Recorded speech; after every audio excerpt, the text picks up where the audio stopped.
ఓం తత్సత్. ఓం మలయాళ స్వాముల వారి దివ్య చరణాల విందములకు నమస్సుమాంజలు తెలుపుతూ మీడియా మిత్రులైనటువంటి ఈ విలేకరులందరికీ కూడా అభినందనలు తెలియజేస్తూ, నేను నిజామాబాద్ జిల్లా గోదావరి నది తీరమందున్నటువంటి పుష్కర్ ఘాట్, అక్కడ మా ఇది బ్రహ్మ విద్య యోగాశ్రమము. నా పేరు సచ్చిదానంద స్వామి. మాకు ఇప్పుడున్నటువంటి పీఠాధిపతి సన్యాసాన్ని ఇచ్చారు. మాకు పూర్వం నుండి వ్యాసాశ్రమంకు అనుబంధం ఉన్నది. అయితే ఇంతకు ముందు 75 సంవత్సరాలను వజ్రోత్సవాలు అంటారు. మరి అటువంటి వజ్రోత్సవాలకు అప్పుడు 25 ఏళ్ల కింద 2001లో జరిగినప్పుడు 2000 అంటే ఒక 99 నుండి 2000 వరకు జిల్లాల వారీగా కమిటీలను ఏర్పాటు చేసింది. జిల్లాలకు కమిటీలను ఏర్పాటు చేసి తర్వాత మన తెలుగు వారు ఏ ఇతర రాష్ట్రాల్లో ఉన్నారో అక్కడ కూడా కమిటీలను ఏర్పాటు చేసి తర్వాత మళ్ళా ఒక పెద్ద కమిటీని కూడా ఏర్పాటు చేసి వైభవోపేతంగా 25 సంవత్సరాల క్రితము సుమారు 5 కోట్ల రూపాయల ఖర్చుతోటి అద్భుతంగా 7 రోజులు కార్యక్రమం చేసిండ్రు. శివాజీ సేన అధ్యక్షులైనటువంటి శ్రీ యోగేష్ ప్రభు గారు మాట్లాడాల్సింది.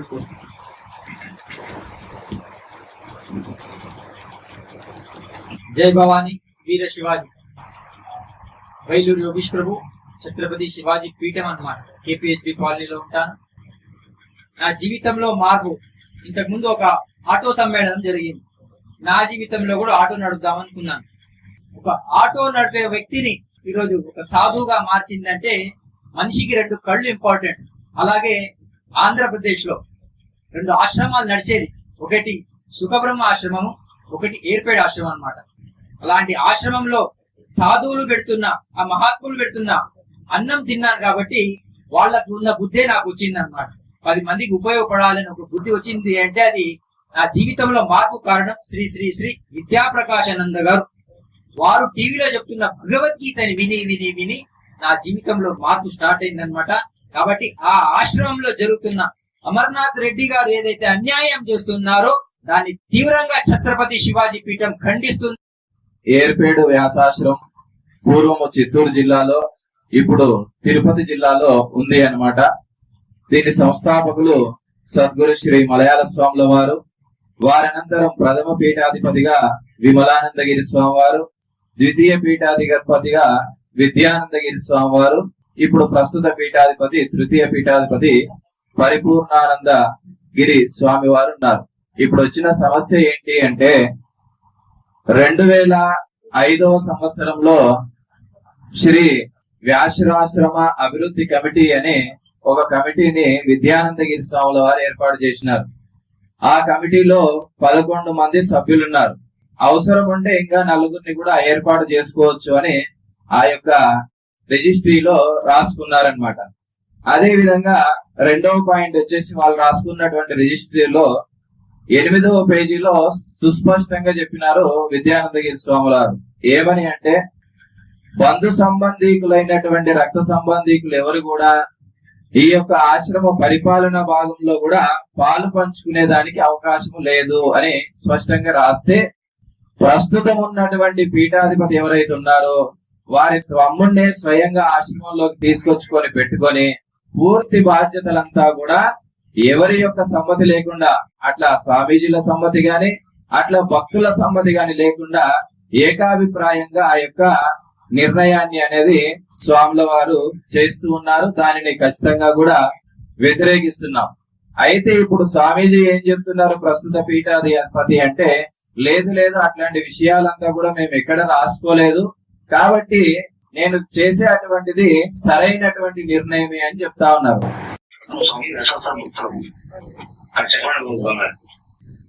ఏం లేదు స్వామి, ఆశ్రమం రామాలనుకున్నాం స్వామి. ఒక పని చేయండి స్వామి, ఇప్పుడు మనకి ఆగస్టులో స్వామి 27 నుంచి కార్యక్రమం 100 ఏళ్ల పండుగ. అవును స్వామి, మన అప్పుడు వచ్చేయండి. ఎందుకంటే ఇప్పుడు రూమ్ అనేది రిపేర్ చేస్తున్నారు స్వామి, ఎండలు బాగుంటాయి స్వామి. అప్పుడు వచ్చేస్తే ఏం చేస్తున్నారు మీరు? కొంచెం డొనేషన్ ఇవ్వాలని స్వామి, నేను లెక్చరర్ గా పనిచేస్తాను, ఆ పేరు వచ్చేసేయండి, నో ప్రాబ్లం స్వామి. అక్కడ వచ్చేయండి, రండి, రమ్మంటారు స్వామి. రేపు వస్తారా? రేపు ఎల్లుండి వస్తాను స్వామి, ఎల్లుండి వచ్చేయండి. ఒకరినా ఫ్యామిలీయా? ఫ్యామిలీ వస్తారు స్వామి, ఇద్దరు భార్య భర్తరా? భార్య భర్త, మా పిల్లలు ఇద్దరు. ఈ ఒక్క మాటతోనే ఆడియో రికార్డు విన్నారు. ఆశ్రమానికి భక్తులు రావడానికి గేట్లు అడ్డు వేస్తున్నారు. 18 సంవత్సరాలుగా అక్కడ భక్తులు కూడా ఆశ్రమానికి వెళ్ళలేకపోతున్నారు. కేవలం ఎవరైతే డొనేషన్ ఇస్తారో వారికి మాత్రమే గేట్లు ఓపెన్ చేసుకున్నారు. ఎంత దరిద్రం చూడండి. సద్గురు బంధించి ఆశ్రమ పీఠాధిపతిని తమ చేతుల్లో గుప్పెట్లో పెట్టుకొని ఏదో చిన్న చితక అవినీతి జరుగుతలేదండి, ఏదో లక్షల రూపాయల అవినీతి వందల కోట్ల, గత 18 సంవత్సరాలుగా 100 కోట్ల అవినీతి జరుగుతుంది. అక్కడ ఉన్నటువంటి ఆశ్రమానికి బహుకరించినటువంటి వెంకటేశ్వర స్కూల్ 20 కోట్ల విలువైనటువంటి పాఠశాలని కూడా తన సొంతంగా పేరిట రాయించుకున్నాడు. అక్కడ ఉన్నటువంటి ట్రస్ట్ పేరిట, తన సొంత ట్రస్ట్ పేరిట రాయించుకున్నాడు. 11 మందిలో 9 మందిని తీసేసిన తర్వాత 2 మిగిలారు. ఇట్లా అవినీతి ఎంత జరుగుతుందంటే అక్కడ బ్రహ్మ విద్య పాఠశాలను తీసేశారు, హాస్పిటల్ ని క్లోజ్ చేసేశారు, అలాగే అక్కడ ఉన్నటువంటి పోస్ట్ ఆఫీస్ ని కూడా మూసివేశారు. ప్రపంచానికి జ్ఞాన భిక్ష పంచిన